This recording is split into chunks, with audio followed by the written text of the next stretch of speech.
Hi, Reed Redden here. Oh my God! It's a sheep nose bot. Just kind of kidding everybody. We always come on here and we talk about internal parasite control, and we generally focus on Haemonchus contortus, the barber pole worm, the wire worm, the most devastating worm to sheep and goats. But there are other parasites that we need to know about and have in our concern. One of those is the sheep bot or the nose bot. And so this bot actually comes from a fly, and the flies are around in the summer, and they will get in the nasals of sheep and goats, and they lay these little larvae, and these larvae are real small, and they develop and they live up in their nose cavity, and they're very irritating to sheep and goats. Most of the data actually suggests that they don't cause any production loss. We shouldn't be ultra concerned about them, but when we can take care of them and when we can prevent them, we should try to do that.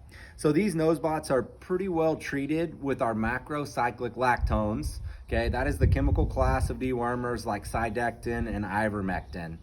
Some report that ivermectin is the most effective of this class of dewormers.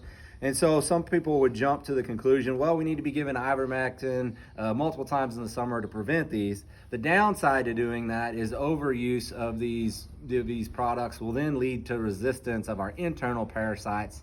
And so we don't want to go down that road if we can prevent it. But, in the spring, summer, maybe in the fall, we might want to treat the animals for this to try and clear these things up and reduce that irritation for sheep and goats.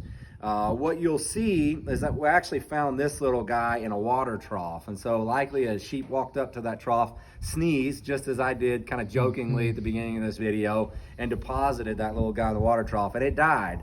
If it had been out on the soil, it had pupated, turned into a fly, and that fly would have matured and irritate sheep. Sometimes you'll see sheep and goats, and they'll kind of be standing in the shade with their head down, and they'll be stomping and kind of shaking their heads. And there's a good chance that what it is those flies are irritating them and getting in there.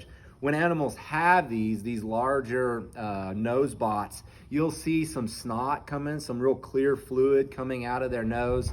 You'll see a lot of snotty nosed sheep, and it doesn't mean they have nose bots, but that is a sign of it. And when they get a number of big ones in there, sometimes they'll actually cause some bleeding and some irritation. So you'll see a real light amount of blood coming out of the nose cavity, and it's likely that they have these nose bots. Really, if we're putting animals in a pen and on feed and we're not that worried about parasite resistance development because they're depositing them in a pen, it's a good idea to treat and clear these things up to help those animals be more comfortable, gain weight, feel good, and be very productive from there. So anyways, parasites, sheep and goats, it's a lot to learn. Hopefully this was helpful.